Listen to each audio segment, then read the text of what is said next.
Bonjour, je m'appelle Catherine et je suis guide bénévole chez Héritage Montréal depuis 2017. C'est un plaisir pour moi aujourd'hui de vous présenter cette visite dans la série des architectures Montréal en vacances. Être en vacances, c'est seulement depuis les années 1940 que les gens ont droit à des congés payés. Donc, à l'époque où les Montréalaises et les Montréalais n'avaient droit qu'au congé dominical, que faire de son dimanche après-midi? Et surtout, où aller en si peu de temps? Eh bien, les familles visitaient les nombreux parcs de leur ville. Ces parcs étaient conçus comme des lieux de promenade et de détente. Cette visite virtuelle va nous amener voir les parcs à vol d'oiseau partout sur l'île de Montréal.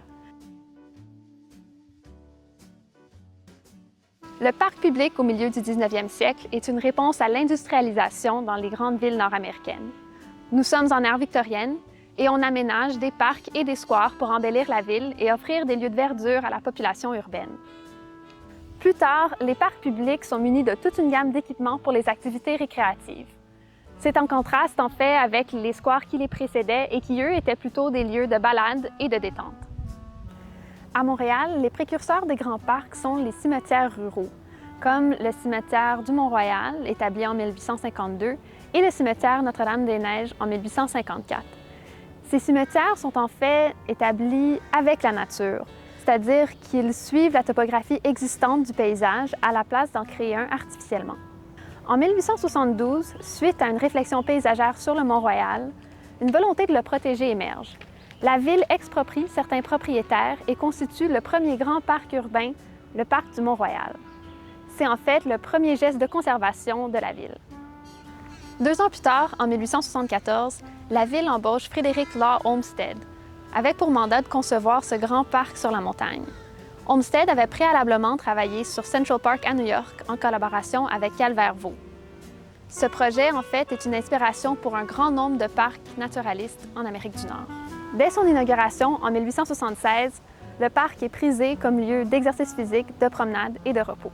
Le belvédère Kondiaronk, conçu en 1910 par les frères Maxwell en collaboration avec Marchand et Haskell, a toujours attiré tant les foules montréalaises que les touristes. Olmsted mise ici sur un parcours qui se termine en hauteur, sur ce majestueux belvédère qui offre des vues à couper le souffle sur la ville et sur le fleuve. Le chalet du Mont-Royal, quant à lui, est construit plus tard, en 1932, selon les plans de l'architecte Aristide Beaugrand-Champagne, dans un style mêlant beaux-arts et arts and crafts. Il fait partie d'une série de projets pilotés par la Ville de Montréal dans les années 1930 pour contrer le haut taux de chômage pendant la crise économique qui débute en 1929. Situé face au belvédère, ce chalet devient un lieu de rencontre sur la montagne. Au pied du Mont-Royal, on retrouve le parc Jeanne-Mance.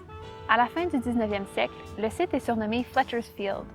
Il est utilisé pour des expositions et des grands rassemblements. En 1878, on y déménage le Palais de Cristal, un vaste hall d'exposition détruit en 1896 par un incendie. C'est aussi sur ce terrain qu'a eu lieu le Congrès eucharistique en 1910, qui aurait rassemblé plus de 200 000 fidèles pour une messe en plein air.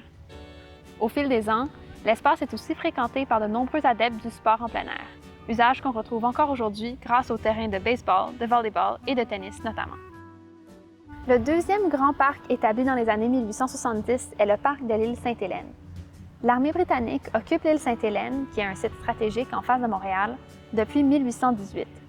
Elle se retire en 1870 et la Ville de Montréal entreprend alors d'intégrer l'île à son nouveau réseau de grands parcs municipaux. Dès 1875, un service de traversier est inauguré, ce qui permet l'accès à l'île au public. C'est seulement au tournant des années 1930 que l'île est accessible aux voitures par le nouveau pont Jacques-Cartier. En même temps, on embauche l'architecte paysagiste Frédéric G. Todd, à qui on demande de concevoir un plan d'aménagement pour l'île. Le plan de Todd comprend la restauration de certains éléments historiques comme les bâtiments militaires, l'intégration d'un réseau de sentiers partout sur l'île et la construction d'installations de loisirs et de sport. C'est à ce moment aussi que le pavillon des baigneurs prend forme pour desservir la plage aménagée à proximité. La plupart des aménagements sont réalisés dans le cadre des grands travaux des années 30.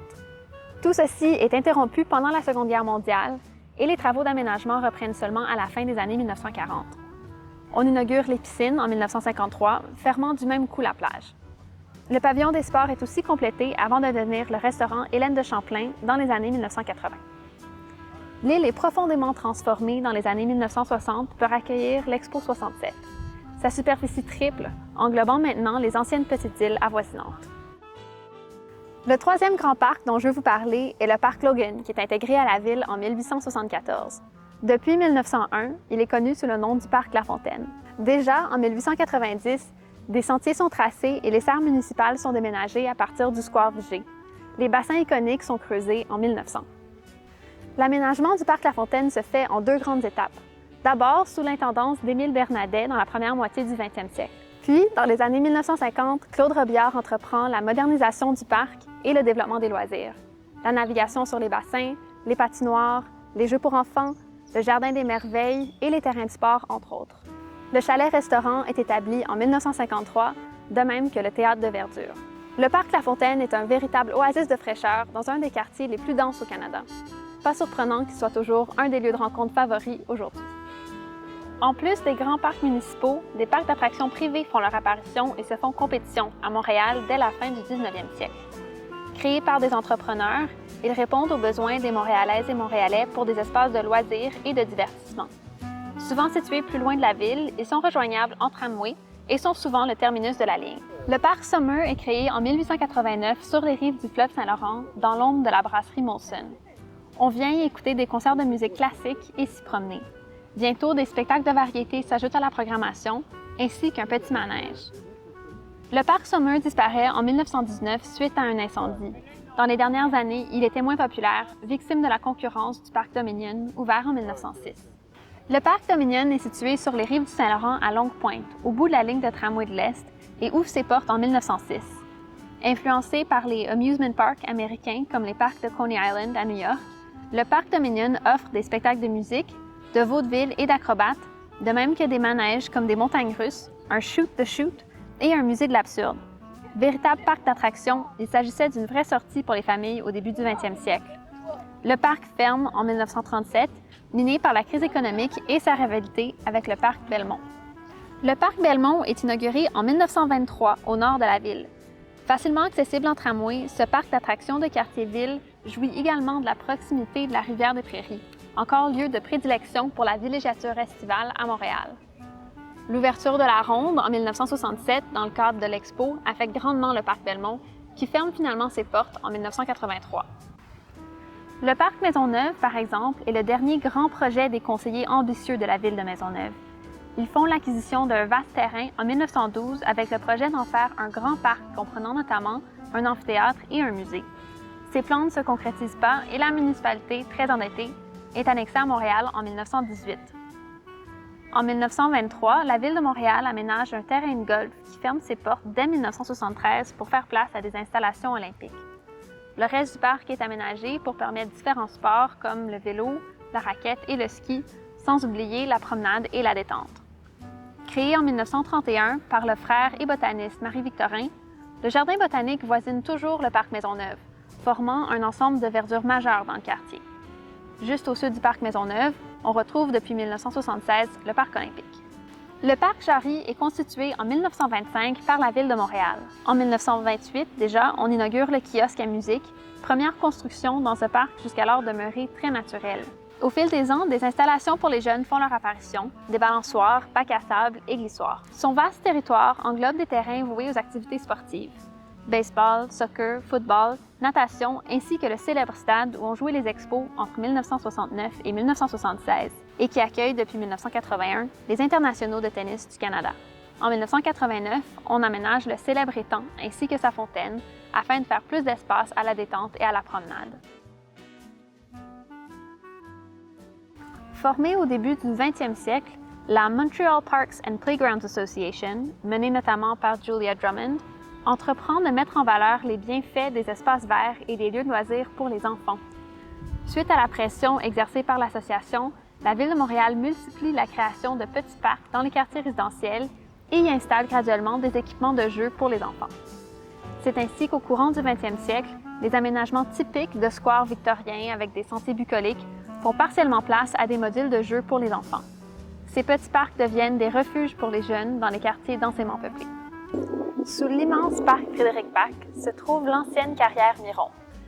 D'abord carrière de pierre, puis cimenterie, le site devient un dépotoir en 1960 avant de cesser ses opérations dans les années 1980. La Ville de Montréal acquiert ensuite le terrain pour en faire un espace vert dans le quartier de Saint-Michel. Depuis, le secteur fait partie du complexe environnemental de Saint-Michel qui comprend notamment, en plus du parc, un centre de tri, une centrale de biogaz et la Tohu.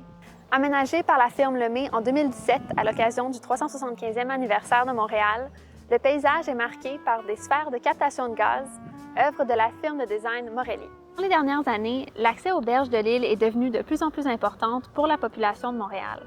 Plusieurs projets ont permis de redécouvrir les rives de la rivière des Prairies et du fleuve Saint-Laurent. Le parcours Gouin est un parc riverain assez récent, né d'une consultation en 2012 auprès des résidents d'Annecy-Cartierville. Le vaste parc linéaire relie les ensembles verts du secteur, notamment le parc derrière l'école Sophie Barra, et s'étend sur plus de 15 km. Le pavillon d'accueil, réalisé par les architectes BBBL en 2017, est un bâtiment au rendement énergétique net zéro qui répond aux besoins du secteur pour un pavillon public accessible et pouvant accueillir des activités culturelles. Inaugurée en 2019 sur un site historiquement utilisé pour la baignade, la plage de Verdun est un projet qui redonne l'accès au fleuve, en plus d'en naturaliser les berges. L'accès aux berges se concrétise aussi en 2021 avec l'ouverture de la plage de l'Est à Pointe-aux-Trembles. Bien que la baignade y demeure interdite pour le moment, les gens pourront profiter de cette plage pour admirer la jonction du fleuve Saint-Laurent avec la rivière des Prairies. Plus que jamais, les Montréalaises et les Montréalais fréquentent les parcs de leur ville, notamment les immenses parcs nature que sont le Cap-Saint-Jacques, Pointe-aux-Prairies et l'île de la Visitation. La Ville de Montréal prévoit donc augmenter le nombre et la superficie des espaces verts dans l'agglomération de la ville d'ici 2030. D'ici là, on vous souhaite un très bel été. Vous pouvez nous retrouver dans nos visites guidées, leçons de rénovation et échanges urbains et nous suivre sur les réseaux sociaux. Profitez bien de vos vacances et surtout, profitez de vos parcs de quartier.